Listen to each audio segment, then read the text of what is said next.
Hey guys, how's it going? Hello, ladies. Hey, uppity. How are you guys? I had to postpone the live. Let me know if you can hear me. Hold on. Let's see. Okay.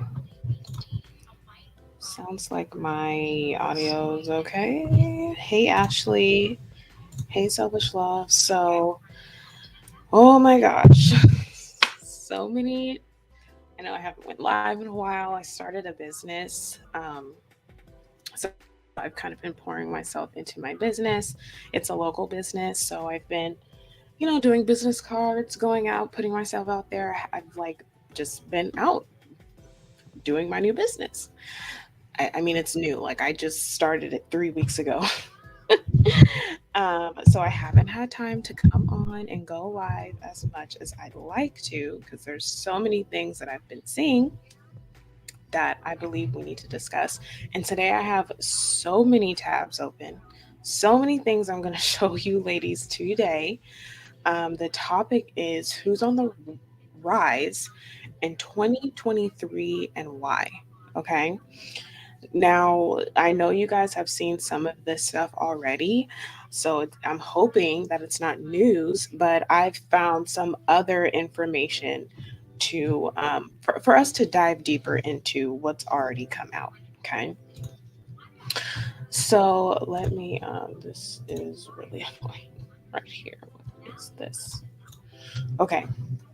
Hold up. So I know you guys have seen, well, I'll just go ahead and say my business. I already kind of said before that I was going to um, enter into this industry, but I just went ahead and did it.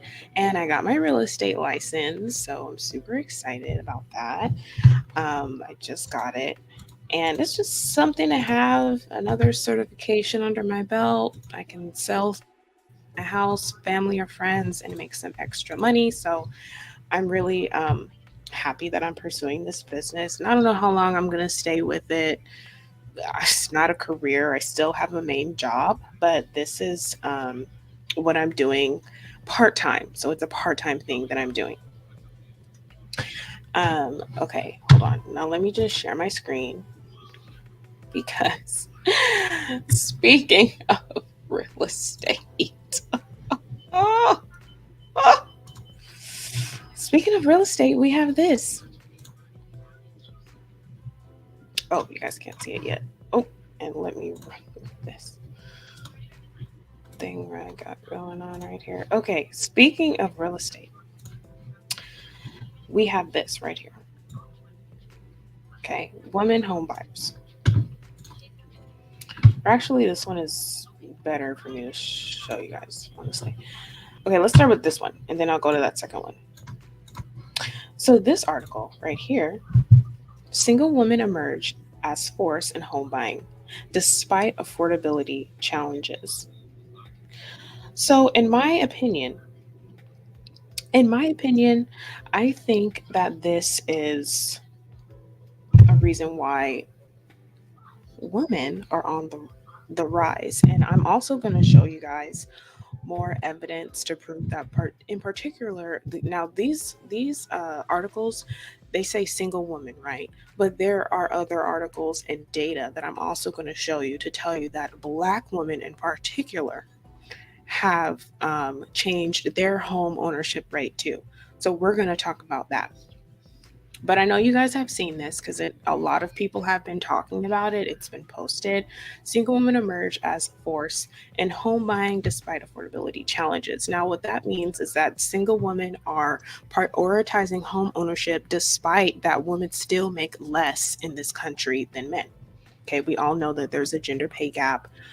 We know that men make more. However, men aren't buying homes as much as women are. So that's also pretty interesting. That dictates to me priorities. Priorities are different than the priorities of men who do have the money to do the same thing. So that's interesting. So it says when the pandemic locked down the nation, Kristen Howard had lived in the same one bedroom apartment in LA for 16 years. Suddenly, her home became her office and her space went from suitable to cramped. So Howard decided to buy a place. After struggling to find a home in her price range in LA's notoriously unaffordable housing market, Howard landed a single family house for 760K. Howard made the purchase as a single woman, and soaring home prices made the process a challenge. It was extremely stressful. She says everything is so expensive. By buying a home solo, Howard unknowingly joined a trend. Single women are a growing force in the housing market. Let me zoom in. Let me zoom in on this right here.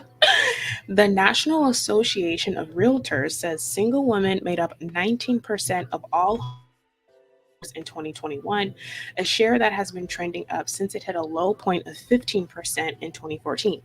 Single men make up just 9% of buyers, while couples, both married and unmarried, do nearly 70% of deals.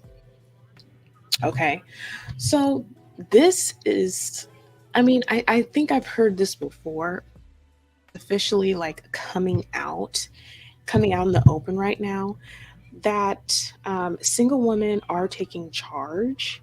They're prioritizing their finances. Single women today are not waiting on husbands, serious boyfriends, sugar daddies, whatever, to live the life that they desire. And that is why single women are on the rise. I'm a legally single woman. I'm in a relationship.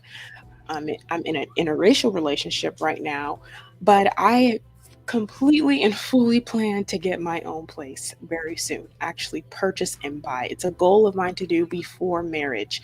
I want to have my own property in my own name before marriage. I live in California. California is like a community property state. So that means like anything you buy after marriage, for the most part, would belong to your spouse as well. So if you get something before marriage, it's yours in the event that you have to split anything up. Anything that belongs to you is yours and isn't going to be, from what I know, isn't going to be included in like what you have to split with your spouse if you bought it as a single person, right? So I'm I am dedicated to making sure I own my own property before marriage, just in case, you know. And then it goes on to say a separate survey by Bank of America found a similar house before spouse trend.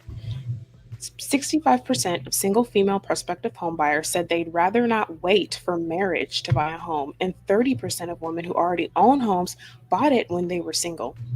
Kathy Cummings, a senior vice president at Bank of America, remembers when baby boomers expected to get married before becoming homeowners. Now the trend is reversing, she says. The message is reversing. You don't need a man anymore, child.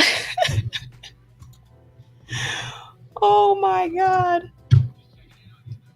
Oh my God. You don't need a man anymore to get a house. But let the manosphere tell it your life is over if you don't have a man, or your life has not begun. You don't have value if you don't have a husband yet, right? Let the manosphere folks tell you, and that's how that's what they'll say. House before spouse is a real thing, and I do believe clearly, according to the study, that women are the ones who are taking this most seriously than men. I've actually met a lot of single men personally who are waiting to buy a house until they're either newlyweds or when they finally meet a woman that they want to marry. Until then, they're fine with just being a roommate, they're fine with renting. They're not really concerned with buying a house as a single man. They only think about that when they're in a serious relationship and they're ready to propose, or when they're like a newlywed within the first like 5 years. That's what I've heard from all types of single men regarding if they want to get a home or not, right? Time to start my life. Madison Fox, 22, joined the trend last year when she bought an 800 square foot house in Bay City, Michigan. Fox is unmarried and works as a pharmacy technician, and she thinks of rent as a waste of money. I just wanted to get out of my parents' house and start my life, she says. While Fox is getting started earlier than most, many single women are deciding not to find partners before becoming homeowners, says Lynn Toomey, founder of Her Retirement, a financial education company. Because people are delaying getting married until an older age, women aren't waiting for the home ownership part of the traditional coupled up decision to buy a home. So let's talk about okay, so this one is about what's driving the trend. Now, this should be pretty interesting. For single woman home buyers, financial stability is an important part of the calculus, says Jessica Lautz, Vice President of Demographics. Insights. Women have a very strong preference for home ownership. They think it's a good financial investment. They also are willing to make financial sacrifices. They traditionally have a lower household income and they're willing to cut expenses in other areas of their life to achieve home ownership. And something of a paradox, single women make less money on average than single men, but are more eager to buy homes. They could reflect the certainty and stability that go along with the monthly mortgage payment as opposed to renting in an era when monthly rents have been rising sharply. So this is quite interesting because it does fall in alignment with how a lot of women naturally think. Women naturally love stability. Okay. Women naturally love feeling secure and feeling safe. And one way to feel that as a single woman, the best way, in my opinion, like to put it in action is to own your own house, to own something and have a place, have ownership of an entity that as long as you keep it up, no one can take it away from you.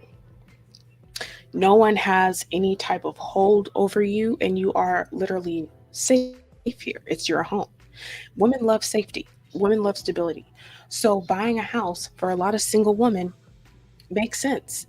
And what it used to be is the woman would find that safety and stability in a husband. That's what it used to be like this time 100 years ago for the most part.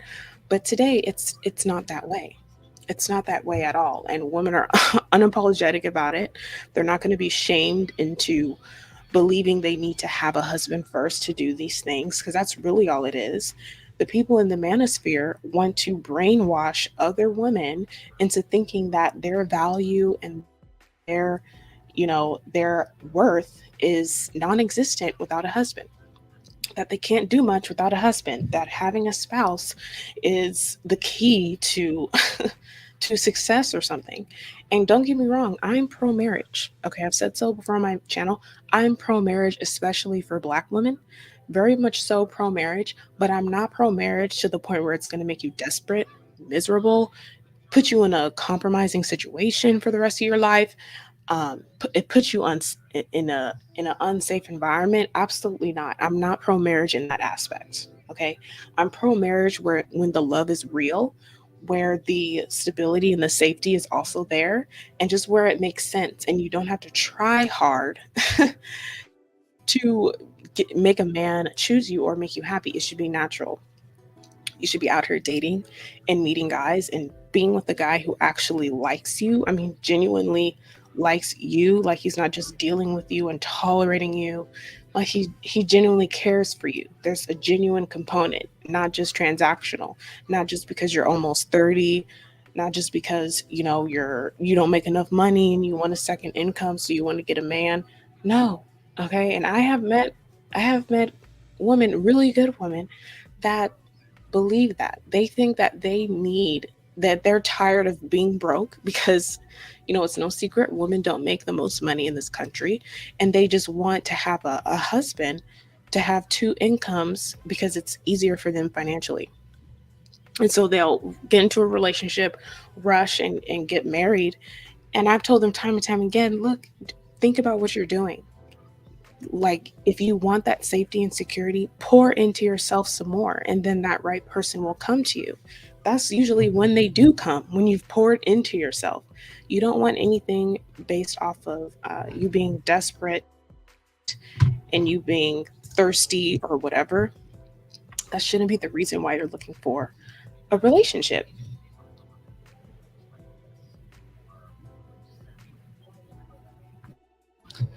Let me see what you guys are saying. Hello, hello. House before spouse trend. I love it. Yes, this is a real thing that's happening. I absolutely love this. I love this. And I don't believe this is a relatively new trend, like new as in this trend has is new from like the past year. This trend has been around for quite some time.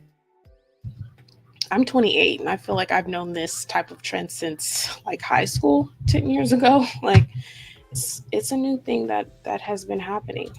Hey Alexander.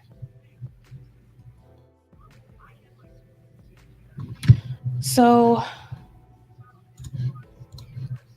this is what we're dealing with, and this is why home ownership can really transform um, women to being on the rise. I got some notifications for. Ooh, hold up. Who is this? Okay. Okay. So let's dive a little deeper into this. Let me share. Oop, let me share this tab with you guys. So this is from the National Association of Realtors website, and it's a breakdown of women home buyers. Women's home ownership rate was 61% in 2019, up from 50% in 1990. More single women are household heads. Women still make less than men, and yet they are owning and buying more homes. And that's because of priorities. That's literally all that boils down to.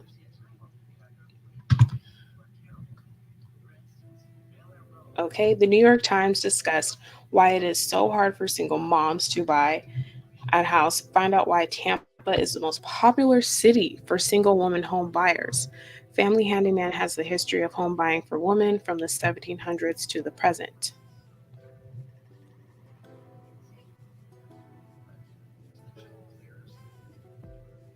First time and repeat home buyers by household type. First time home buyers, married couple at 50%, single female 20%, single male 11%. Okay, interesting. Even repeat home buyers, single females are buying homes more than double than single men as like their second home. Repeat, they're coming in even stronger. The share of single females rose slightly to 19%, and single males held steady at 9% the past 3 years. Single female and single male buyers were more likely to purchase a townhouse or condo than married couples and unmarried couples. Single females, more than any other household composition, cited the convenience to friends and family as an influencing factor in their neighborhood choice at 53%. So, this is pretty important right here, this comment right here, because with the rise of lonely single men, right, those types of guys are not obviously not interested or being proactive in their friendships and their relationships. Therefore, they're not going to make big decisions based off of that. However, single women, as much as the men want to say single women are miserable, they have no real value, and all these things, single women are making big decisions, such as buying a home, because of their good relationships that they already have without their man. So this proves even more so that single women are not miserable, that having a man, having a husband is not the key to happiness.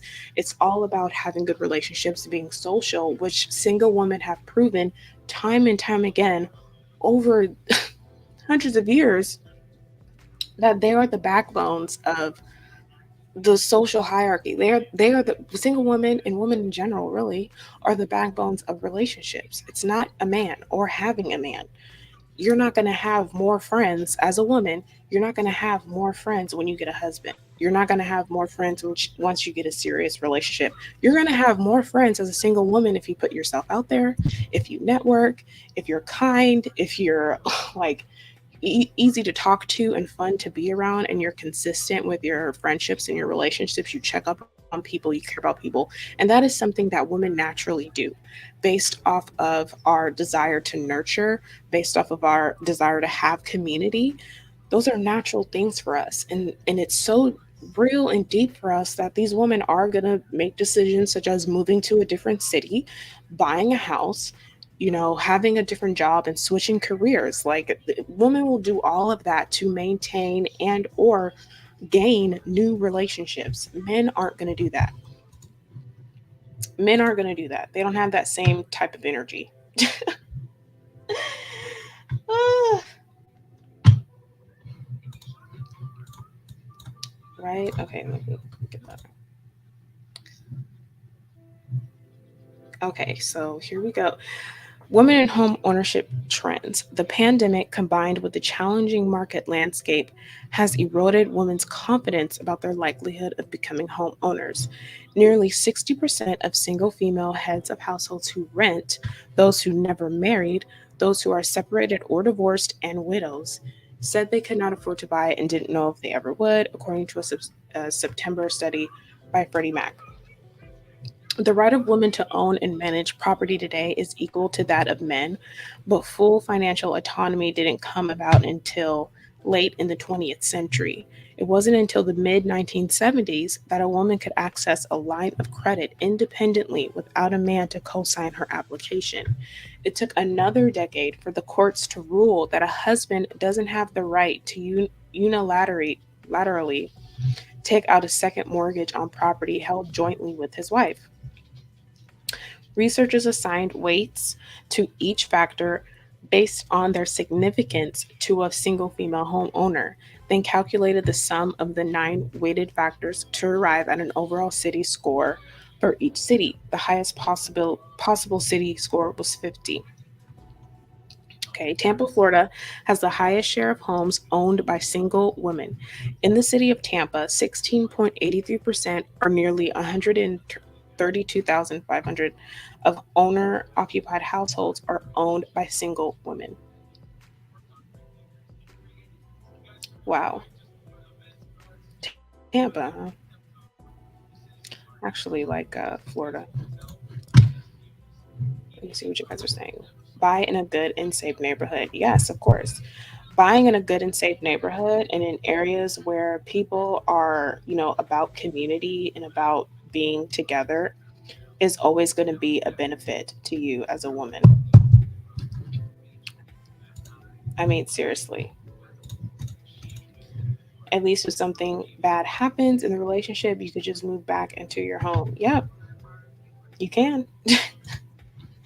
If something bad were to happen to you at any point, you always have a home to go to. It's yours. You have the title, right?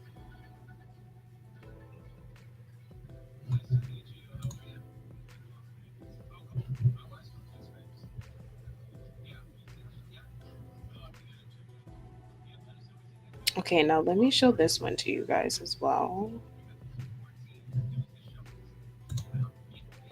Okay, can you guys see these are more trends to break down reasons as to why single women are buying more homes, but then why are women buying homes and men are not? For that answer, it is best to turn to who is buying and the composition of their household. Both men and women are most likely to say they are purchasing for the desire to own a home of their own, but then double the share of women purchase to be close to friends and family. When collecting data on whether or not a buyer is single now, a data point not collected is if the buyer was once married and is now widowed or divorced. But in both scenarios, the proximity of friends and family may be important to women. Okay, let's look at this chart. Reasons to purchase a home.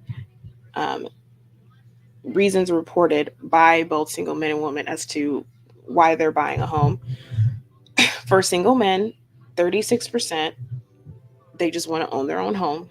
7% desire to be close to friends and family. 10%, they had a change in their family situation. But for single women, however, 33% desire to just have their own house, 15% desire to be close to friends and family. Look at that difference.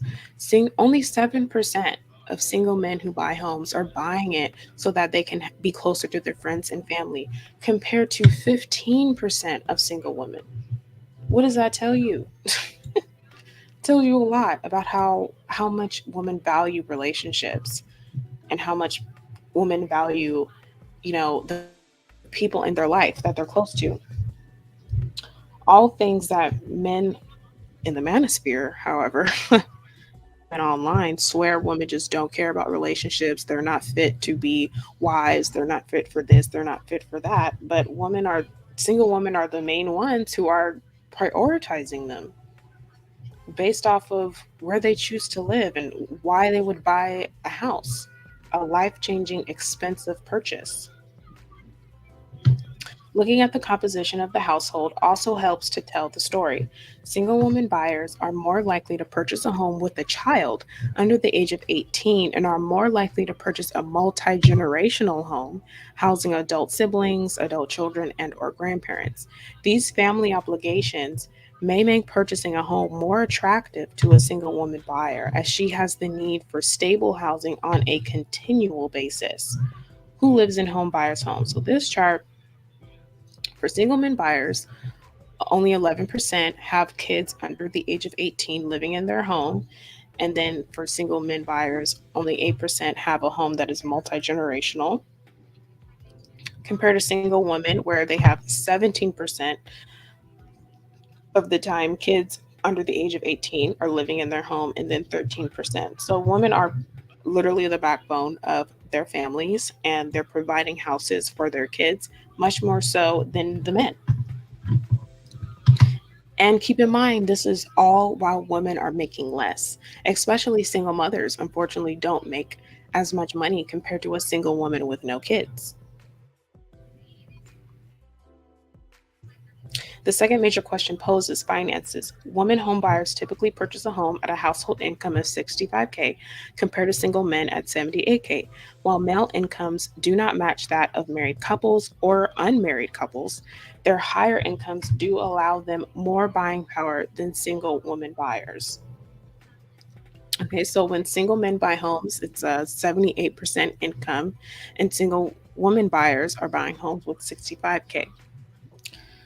That kind of tells you something too. That obviously, like I said earlier, women value stability and safety. Therefore, even if they don't have a lot, they will still make it work. Versus the single men who make 65K, why aren't they at least at the same level? Like this should be the single men. If women at 65K are buying homes, why aren't men at 65K and up buying homes? Like, why is it at 78K the men buy homes, that the single men buy homes? Why aren't single men at 65K buying homes? Why isn't that going on? Like, what? What? Given the financial pressures of children within the home and their lower household income, women do make more financial sacrifices when purchasing. 42% of women make financial sacrifices compared to 32% of men who purchase homes. Common financial sacrifices include cutting spending on non essential goods, entertainment, clothes, and canceling vacation plans.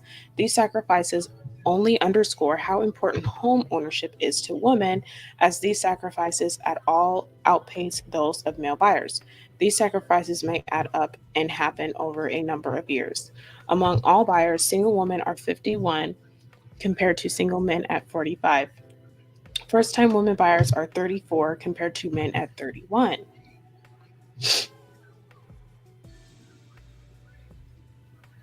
So this was a very, very interesting article.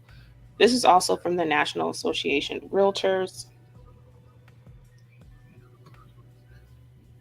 as well, and they really broke down reasons as to why women are buying homes more and how that's being possible and all the expenses that are being sacrificed. Men are making less sacrifices to buy a home compared to women. Women have to cut out a little bit more to buy a home, and just a little bit more of them had to take a second job compared to men. More of them canceled vacation plans, and more of them paid the minimum on bills. But again, if single women are able to do this at 65K, why aren't single men able to do it at 65K? Why is it only the single men at 78K who are doing it? It just, I don't know. It just, to me, it says a lot about what men think they should be doing depending on their income. And we hear a lot of this on the manosphere, where every single guy in that comment section is trying to become this high value man and only wanting to become one because he believes that's when life will start. He'll get all the girls, he'll get all the stuff, he'll get all these things, but you don't have to wait to be rich or make six figures to do the basic things of adulthood, buying a house and saving your money and doing stuff like that.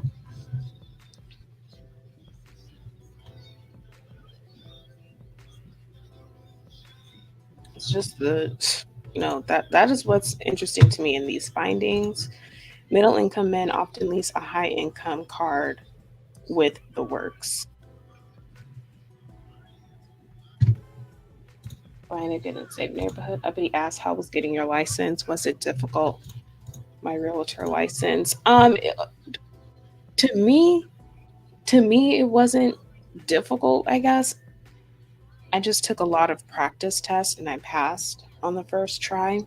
Um, but it just depends on, I don't know, it wasn't hard to me. I don't know, but a lot of people find that test pretty hard. A lot of people take it like multiple times. Um, but I studied like intensely. I took like five practice tests a day for like a week straight for my test. And so then by the time I took the test, a lot of the questions I knew the answers to, I recognized them.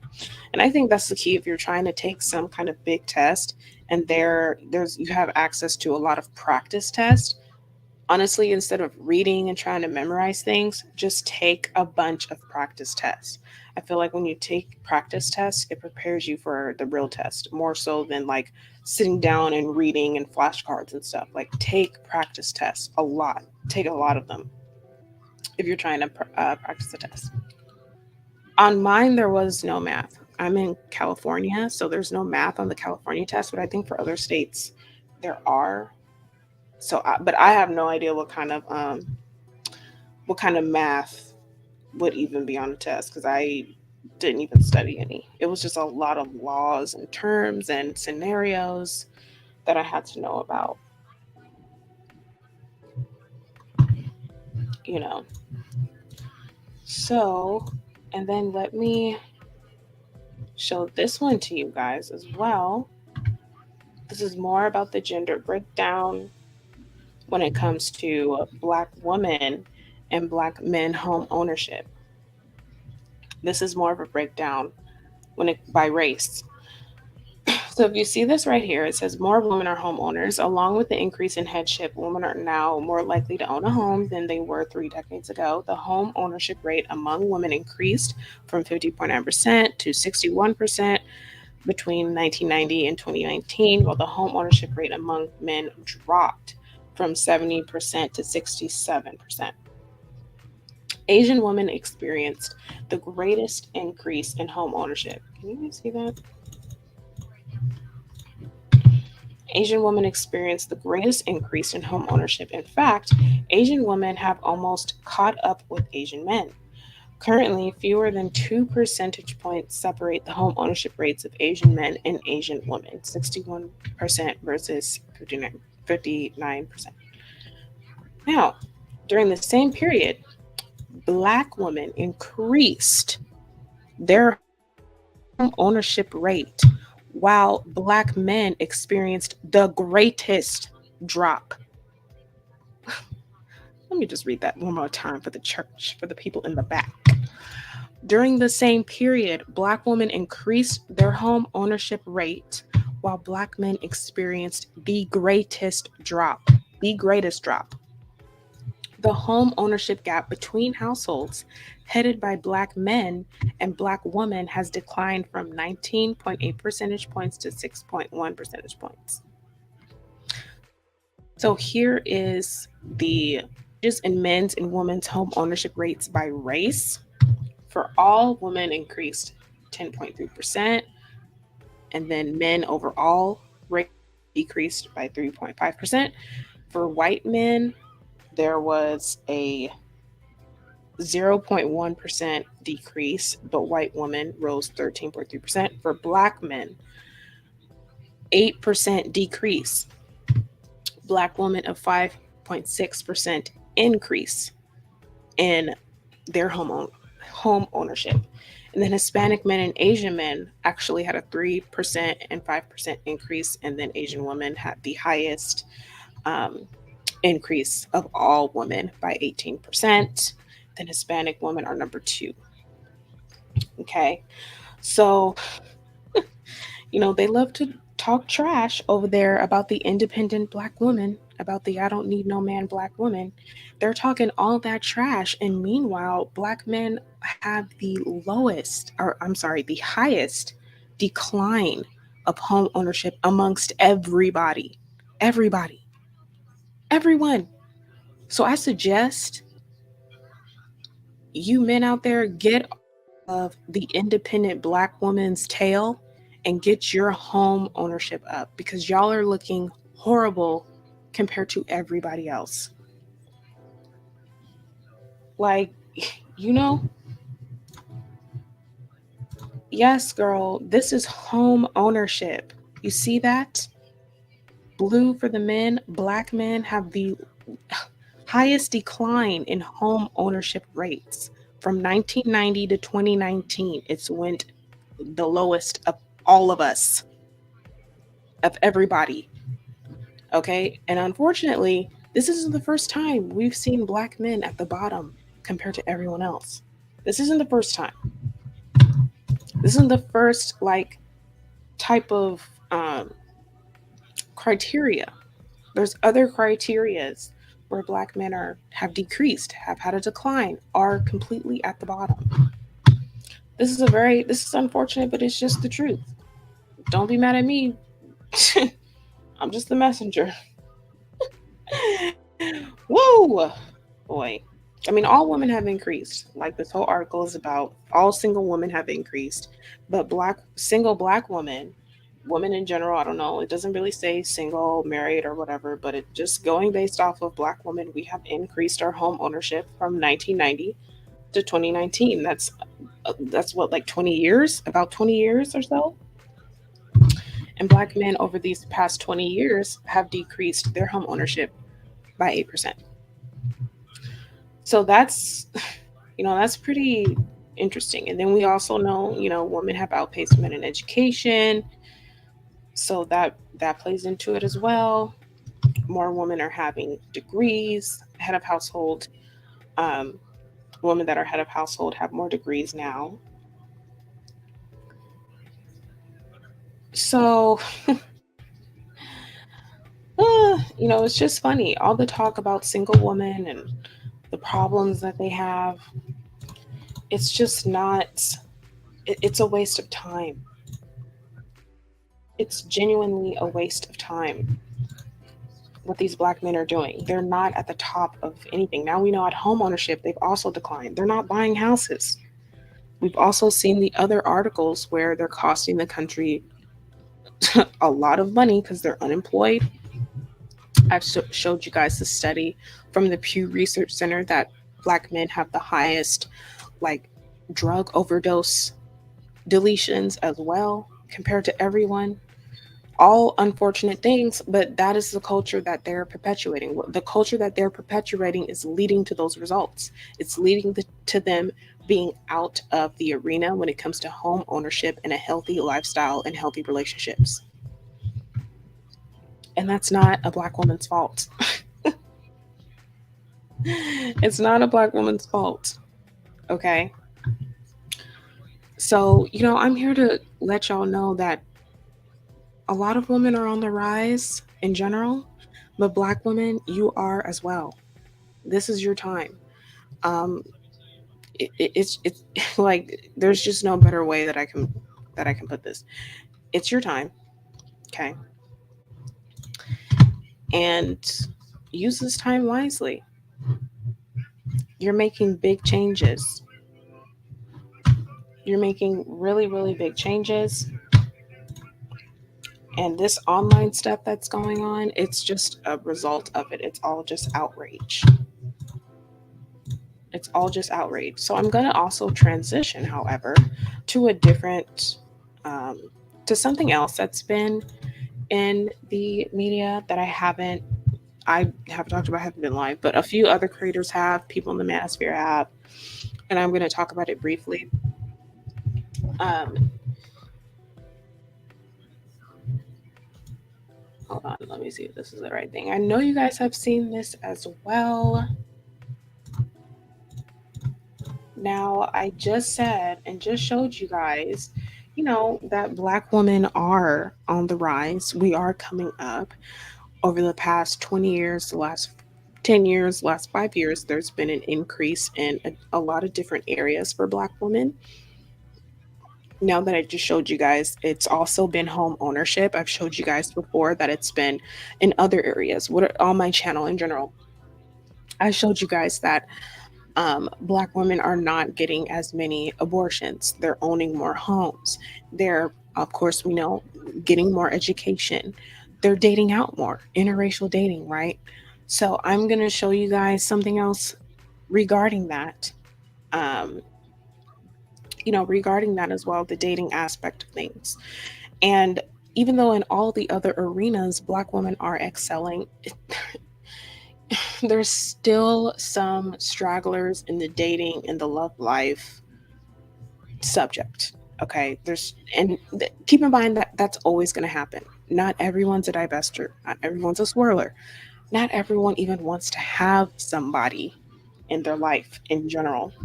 But this has been coming around, and I just wanted to briefly talk about it. I'm not going to read the whole thing, but I know you guys have seen it already. Okay, and this is an article put out by Insider. Why aren't college educated Black women meeting their match? This came out February 5th, last week. It's been making its rounds, right? Bias and stereotypes lead to college educated Black women facing greater challenges in the dating market. Black women are among the highest educated female demographic in America. Students and experts told Insider that predominantly white college campuses don't create a fair playing field for Black women when dating. I think this last point, hey, Sharif,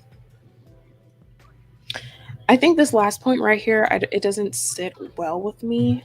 I think if you're going to a PW, so I went to an HBCU for like the first 2 years of college out of state. I couldn't keep up with the, finances to stay out of state. I had to pay out of state tuition. It was a state college, state HBCU college. So I had out of state tuition. So I came back home and finished at my PWI here in my city. But I did go to an HBCU for like the first 2 years. I liked my HBCU experience for the most part, but there's nothing you can tell me. The young Black men were not trying to be in relationships. I'm sorry. Not the athletes, not the nerds, not the musicians.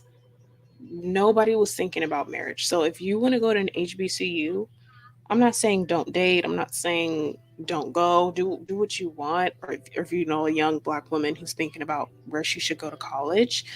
But my number one thing is if you go to an HBCU, plan to probably stay in that city when it comes to career and finding a job after college, because that HBCU in that city, people will know about it. So you're most likely to get a job from there if you go to an HBCU compared to if you go to an HBCU and then you move to another state where no one knows that school.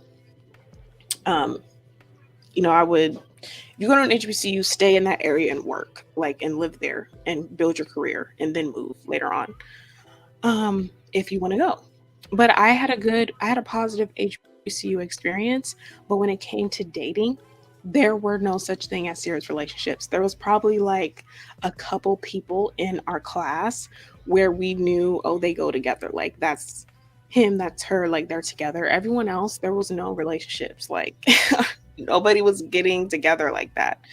Um, so if you go to an HBCU, at least from my experience at the one I went to on the East Coast, don't expect to find a husband there because the black men in general, like at in real life, and it's the same at HBCUs. They're not marriage minded, unfortunately. Okay, not enough of them to make a statement. Not enough of them to the point where Black women can go on TikTok and flash their wedding rings at graduation. Okay, that's never going to happen at an HBCU graduation. Period. I'm sorry, it's just not within their culture. Don't cry at me, cry at your mammy. Okay, I'm just like, I went to an HBCU. It ain't that type of party. Okay, so I'm going to read a little bit because it's kind of long, just touch on some key points. A viral TikTok for white female college graduates showcasing their engagement rings while waiting to receive their degrees sparked a conversation online about the pressure on young women at Southern colleges and universities to get engaged before graduation. So I'm going to emphasize Southern. I'm going to emphasize Southern because that is not, this isn't the first time I've heard that people in the South, white people in the South, prioritize marriage the most amongst young people compared to other parts of the country in general. Okay. I have plenty of girlfriends that are like from here, the West Coast, or are from the Upper East Coast, Midwest, and moved to the South. And when they got there, everyone was married under the age of 25. Everybody. Like, that is a way of life down there. Okay. It's not the same everywhere. So keep that in mind. Demographics matter and they play a part into how people are going to navigate relationships as well. Like how people in the South date is not the same as what it's going to be in the Midwest, the West Coast, East Coast, Upper East Coast, like New York and stuff. Graduates at um, graduates in colleges in the West Coast are not all engaged. Okay, I'm born and raised on the West Coast. I'm telling y'all, so many people graduate single as hell over here. Okay, it's not a thing compared to the South. So keep that in mind. The phenomenon has many names, but it's perhaps most commonly trademarked as ring by spring or obtaining an MRS, Mrs. degree. While the terms can have a negative connotation, implying that a young woman's main intention in attending college is to find a partner, it sheds light on the very real experience of young white women finding their life partners on campus. Okay, so I, I don't like this sentence either. Don't like this last sentence either because it's not that. Um, Look, I don't know how I'm gonna phrase this. I hope I don't ruffle any feathers, but there are cultures that just prioritize family. Therefore, they are going to move different.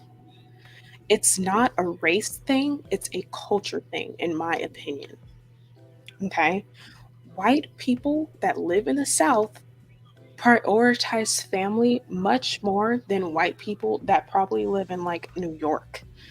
But overall, nationwide, at large, white people do prioritize family. Even though nationwide, white people have their marriage rates have dropped, there are still certain parts of the country where it's important compared to other groups.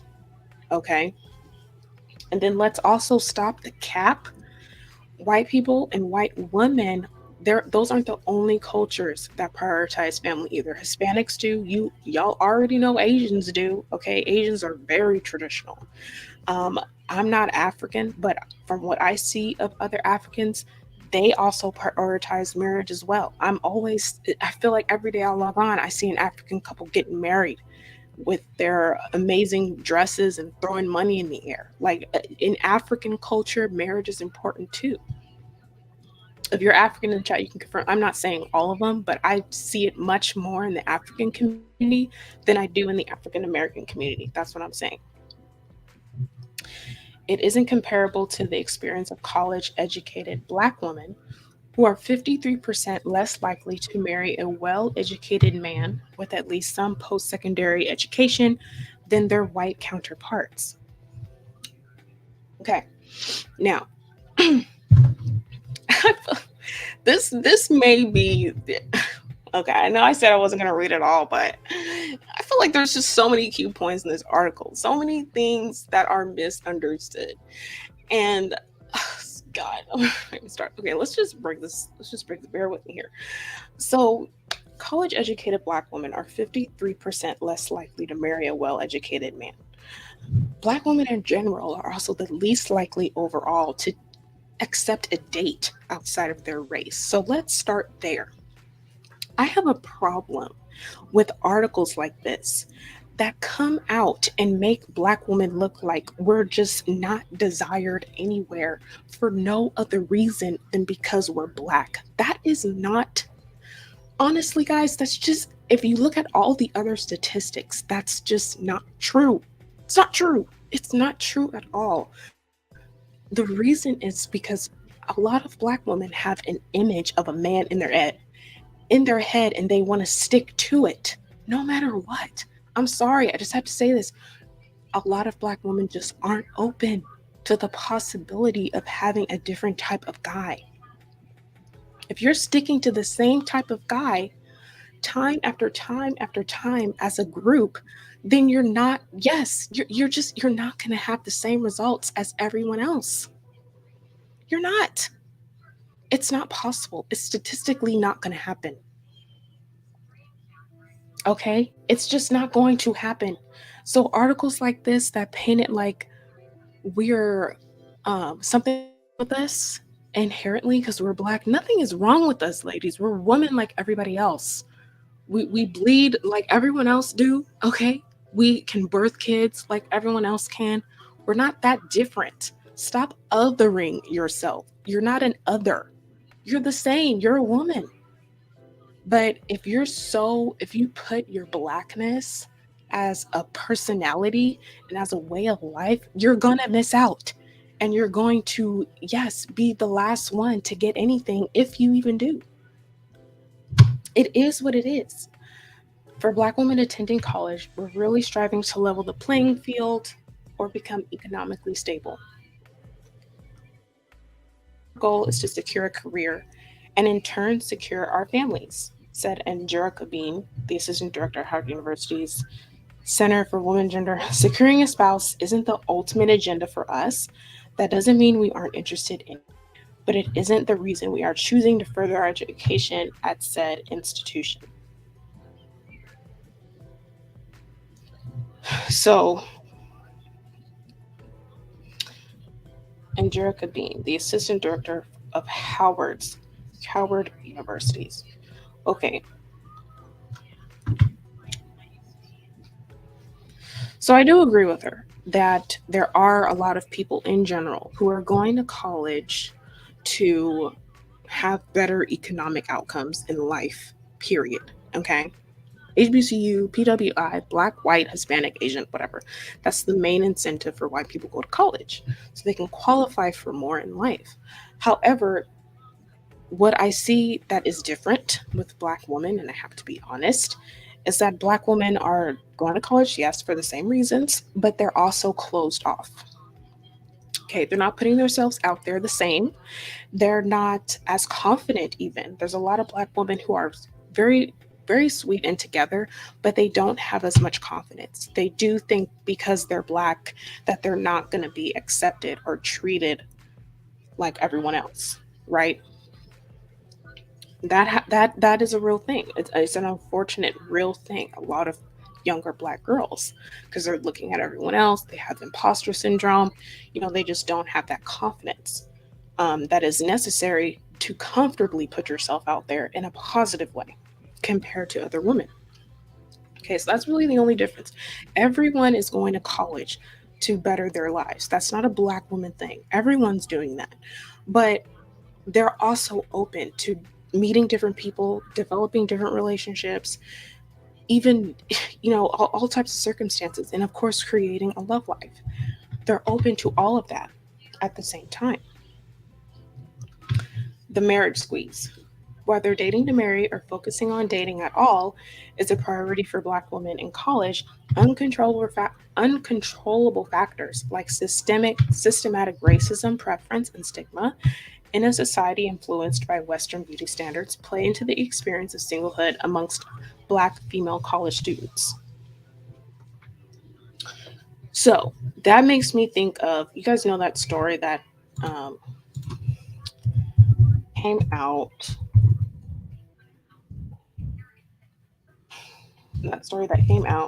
where the Latina won, um, Coppin, she won at the, this right here. She became Miss Coppin State. She was, I guess, yeah, she is a Latina. She's a not a black woman, right? So that paragraph makes me think of that. That technically the preference is just not black women. It's not brown skin. It's not for a 4B or 4C hair. That we just don't have the look to to get enough dates and get enough attention. And this has also been proven through those that data from dating apps that black women have the least likes and stuff like that. But also keep in mind that numbers matter as well. Um, Numbers matter in a sense that on those dating apps, there aren't a lot of black women that were on them anyway. There aren't a lot of black women at PWIs either to even really grasp a large influential force on the campus compared to all the black women at an HBCU. Like black women at HBCUs are not going to say that guys don't give me attention. The majority of women at HBCUs are black. You can't choose from nobody else there except for black women. But if you go to a PWI, your image is not everywhere. So you're not going to be thought of in the same way. Your face is not out there like that in these types of institutions. So if you go to a PWI, you have to anchor down on making sure that you put yourself out there. Make sure that you're seen. Go to the events, sit in the front, raise your hand, speak up and say something, get yourself noticed, because a way that you can just not get picked, you don't get picked if you're also not being noticed. Like you can't like it's kind of, you're most likely to get picked if you're being noticed, if you're out there, if you're talking to people, if you have a good attitude. You're more likely to be picked compared to you sitting in the back, then going to your room, writing an article on how no one notices you. Of course no one's going to notice you. You're not putting yourself out there, you're not open. You lack the confidence to sustain these types of relationships. And that is a personal problem. It's an unfortunate thing, but it's a personal problem. And you can't blame your institution for that. You can't blame your institution for why you're not getting noticed, but at the same time, you're not involved in your institution, right? So a lot of these black women that report in these articles, a lot of them have personal issues that they really need to fix first, and then try this again. Then try this again. According to the book The Dating Divide: Race and Desire in the Era of Online Romance, young black women, like most everyone else, want to marry someone who's similarly educated. But in a society where black women are among the highest educated female demographic in America in terms of post secondary education, and only 36% of black male students complete a bachelor's degree within 6 years, the dating pool drastically decreases for college black women seeking an equal on campus. Okay, so it's also not news that black men, I'm sorry, have very low rates of education. That's not news whatsoever. That's been around for quite some time. It's an unfortunate statistic, but it's very real. But if you are making black men your first and only choice, you are going to be single. Period. Sorry, you are. It's nothing. And my channel is Best Man for the Job. So that can include black men. Yes, absolutely. But a lot of them don't meet the cut. So they get taken out majority of the time. That's no one else's fault but them, because black women who are educated shouldn't have to dumb themselves down for a partner. They shouldn't have to dumb themselves down for a partner at all. So that's why it's not a good look when black men in the manosphere complain about educated black women and damn near label them as the worst type to be with, when the where according to data, women who have some form of education are the most likely to get married. And because they're the most likely to get married and be married and stay married, they're also the ones who file for divorce. But that's only because they're the only ones getting married in the first place. So, of course, if there's divorces happening, they're happening with women who are educated. There's nothing special with divorce and having an education. It's just a coincidence, literally.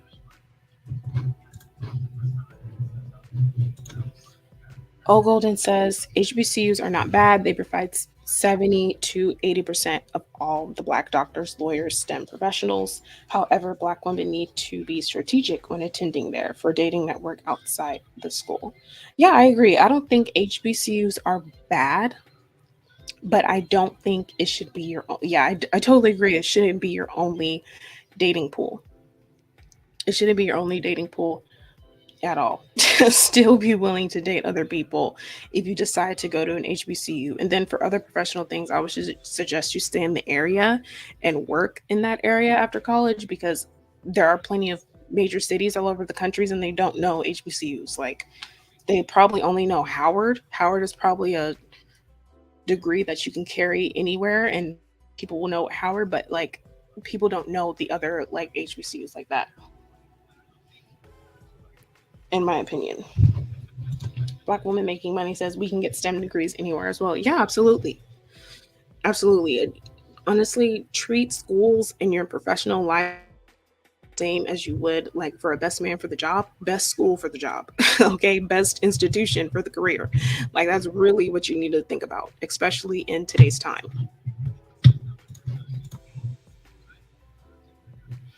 We have an economic system that creates real inequality, in particular for black men. And so you have a situation known as the marriage squeeze, where black women tend to be more highly educated than black men because of the different ways in which a racist society impacts men versus women, said Jennifer Lindquist, professor of sociology and senior associate dean of research. Blah, blah, blah, blah, blah. I fully disagree with this entire thing because black is black, man or woman. And if black women are succeeding, black men can too. Black men perpetuate a culture where education, like I've said before, education, health, and family is a priority. And therefore, they don't get the results. That's the real reason why the economic system is against black men.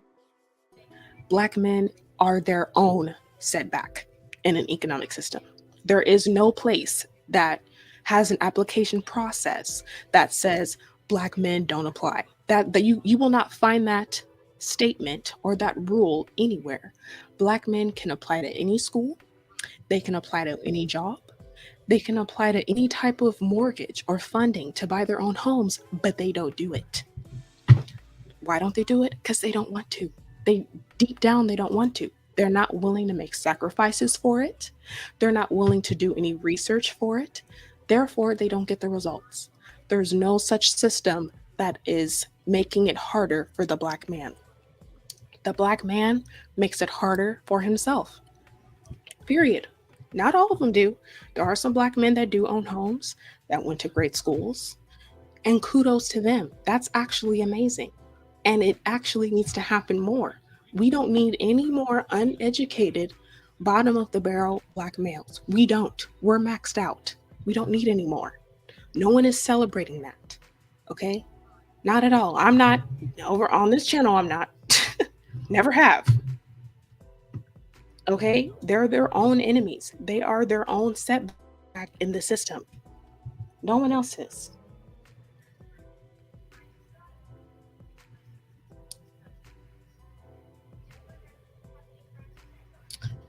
Okay. Issues like a higher mortality rate among Black men, both for health reasons but also systematic violence, including police brutality, affects the gender proportions in the Black community. In terms of challenges surrounding completion of secondary education, factors like being a first generation college student, needing to work a full time job while in school, or not having the savings or financial support to afford tuition slow down the rate at which Black men graduate. So this is these two paragraphs right here, I feel like don't even make a lot of sense. The first paragraph, it's something in the system. The second paragraph, it now talks about the things that Black men go through. Systematic violence. What does that even mean? What system is making a Black man be violent towards another Black man? How is that happening? What system is telling a Black man to pick up a weapon and use it against another Black man? Please tell me. Please tell me which system this is. What's the department? What's the number? Who's head of the department? Where, how does this make any sense? This makes no sense and happens nowhere. Black men decide to be violent and aggressive because that's just what they want. It's just a choice. That's just what they want to do. It's how they want to navigate. They're emotional. All right. That's what stirs violence is emotion. You get emotional in a negative emotion, angry, frustrated, you get violent. That's how men transcend a lot of their difficult emotions through violence and aggression versus women who don't. Definitely nowhere near as much. Okay? Nowhere near as much do we get violent when we get angry and frustrated. We don't have that same type of rate of violence that men do. We know that. Okay? None of that even makes sense. None of this is real. None of this is all this is all cope. This is all cope. Okay, so back to the hostile dating environment for Black women. While Black women have the lowest rates of dating across race lines, predominantly white institutions don't necessarily create an inviting environment for those who are open to pursuing love outside of their race. These are Black women in an institution that is increasingly hostile towards people of color, particularly Black women, says Celeste Carrington, an assistant professor of sociology, well, whatever. Black women often don't feel comfortable or welcome in what is the pervasive romantic scene, which is the hookup scene, the parties, the drinking, fraternities. Those are often white men's territory on campus, Lindquist added.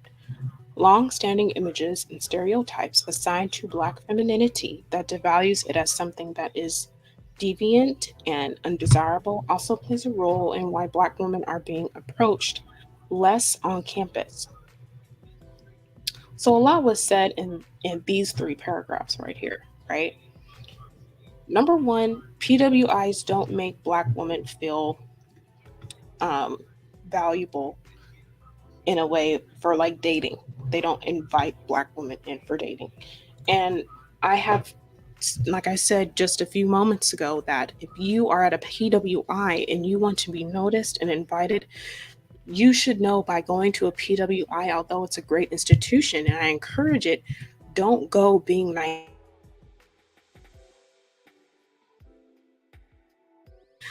thinking majority of your faith and your image takes over a PWI. That's not true. That's true at an HBCU. Okay, but it's not true at a PWI. PWI has all kinds of people there, and unfortunately, there aren't a lot of Black people at PWIs. Therefore, for all folks who aren't predominantly at PWIs, like that don't make up the majority of the PWI, all of those people, including Black women, you do need to work harder to put yourself out there. No, no one's going to invite you and create this space for you. Everyone is out here trying to work hard and get their stuff together. They're not going to hold your hand as an adult person to get you where you need to go. That is up to you. And this should be a rule of life in or outside of education. In or outside of education, if you want to start your own business, guess what? You have to put yourself out there. You got to network. You got to go out. You got to let the world know I'm here. You got to speak up, sit in the front. Don't sit in the back and then complain about how no one is inviting you up front to speak. You have to go up front to speak. on your own. You got to say, "Excuse me, I have something to say." If someone else is speaking, say, "Excuse me, I have something to say. Can I go after the next speaker?" Like, and be clear, be direct, and be honest about that.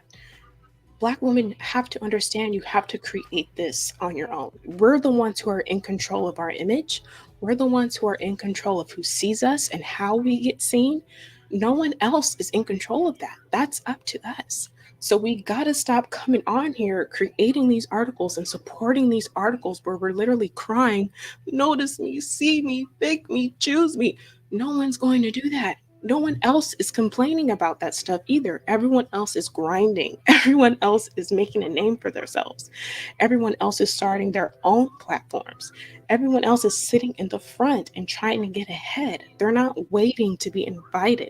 They're going on their own. They're knocking on the door and checking, is there room at the table? This is what I have to offer. And they're making themselves appealing.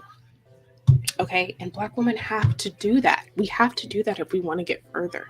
We're already far, to be honest.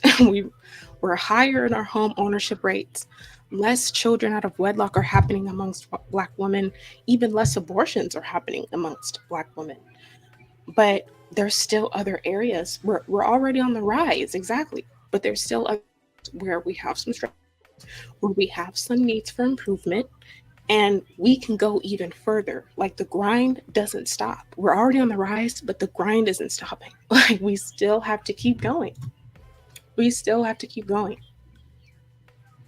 These white supremacist initiatives throughout history paint black women as aggressive or hypersexual on the one end, but also non-feminine on the other hand. A lot of people internalize these images, and of course they're also pinned against white femininity.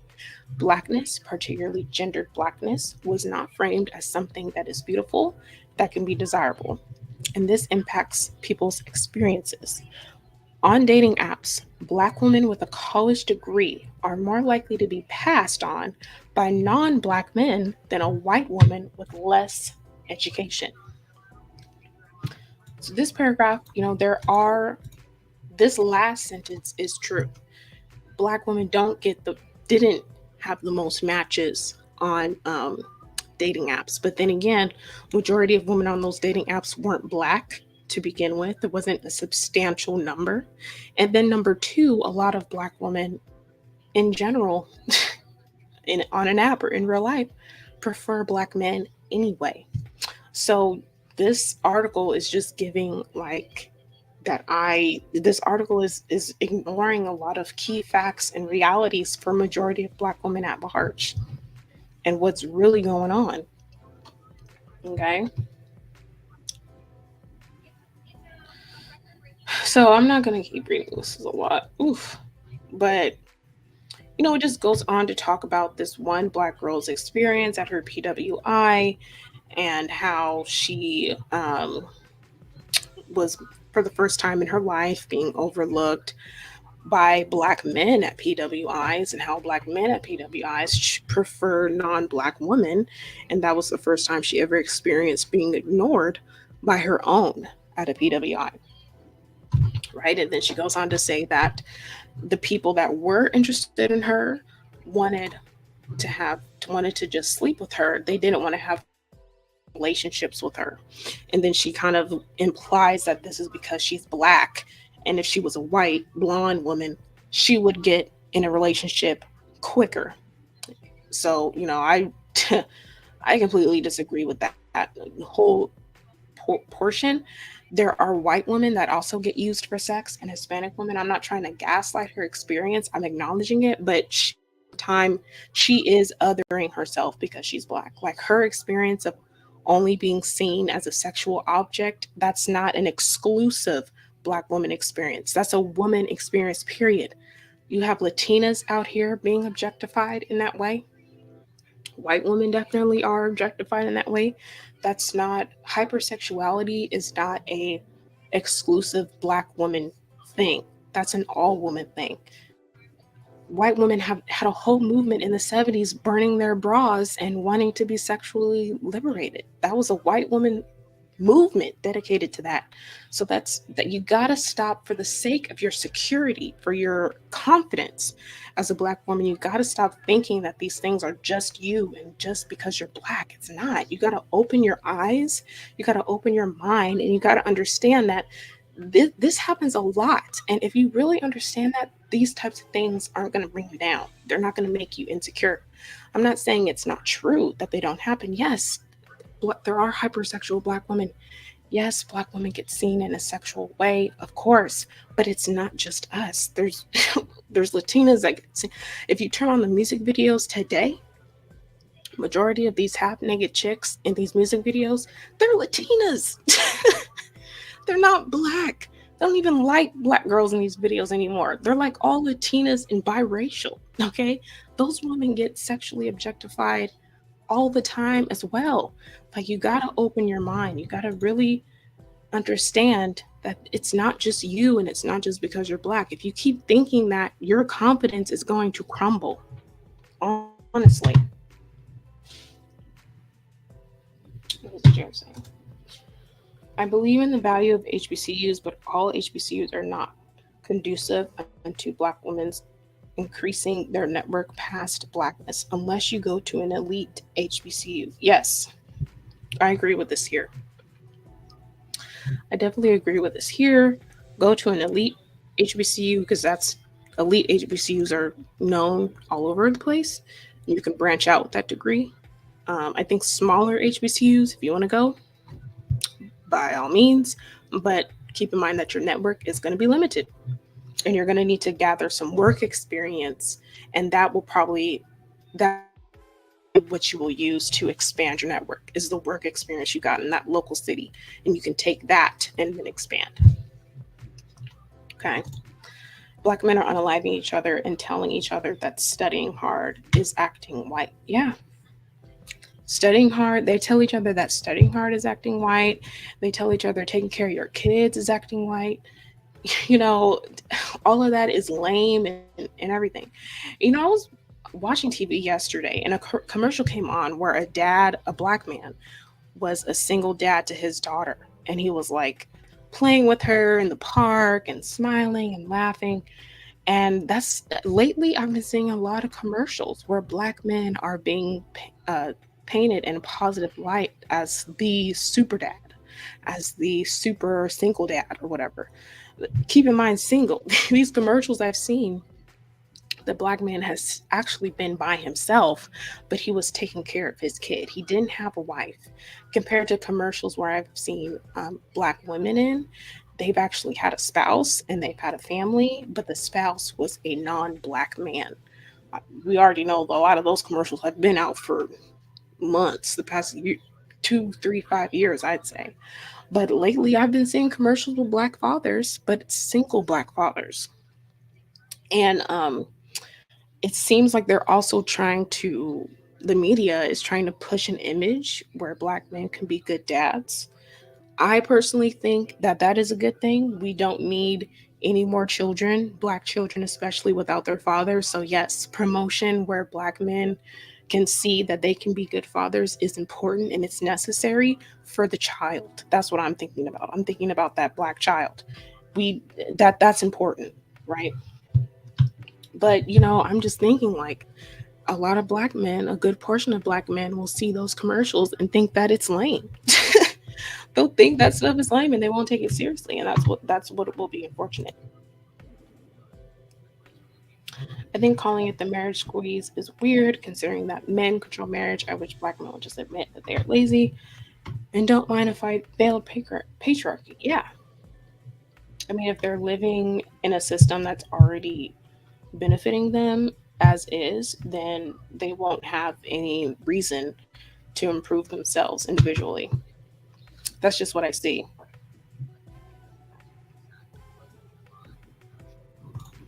Cherie says, I don't believe people don't invite black women into the dating scene. Young black women don't know how to pick up the cues that a young man is interested. Exactly. Exactly. I'm really tired of a lot of these black women coming online acting like no one's choosing them, no one likes them for no other reason than because they're black. That's not true. A lot of black women lack experience in relationships and lack experience in dating. A lot of black women, unfortunately, come from single parent homes, so they didn't see one growing up. They just don't know what it means to see the cues, right? And then they're looking at other women, and they're not when they look at other women, they're looking at the results those women get, but they're not looking at how the woman got those results. They're completely ignoring that part, and they're going to the fact that, oh, she's in a relationship, why didn't I get one? But you're not paying attention to how she was meeting that guy, how they flirted, and how they got to know you. Like, you're not paying attention to that part.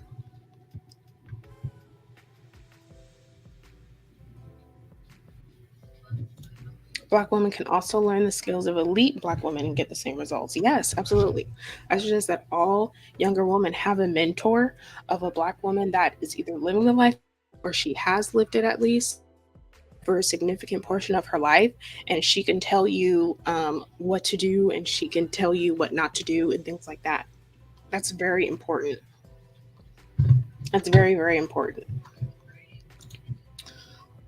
All right, guys. Well, I've only been on for like an hour, but I have some things to do a little bit later.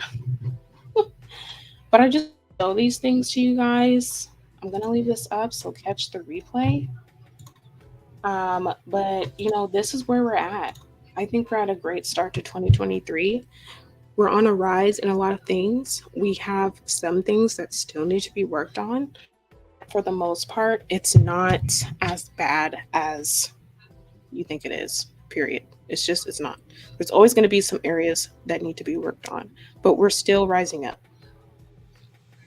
We're still rising up at the end of the day. Okay. So I really hope you guys enjoyed this live. I'll leave it up. Comment down below what you guys think. Make sure to subscribe if you're a first time listener. Turn on the notification bell so that you don't miss it when I go live. And I will talk to you ladies in the next one. Bye.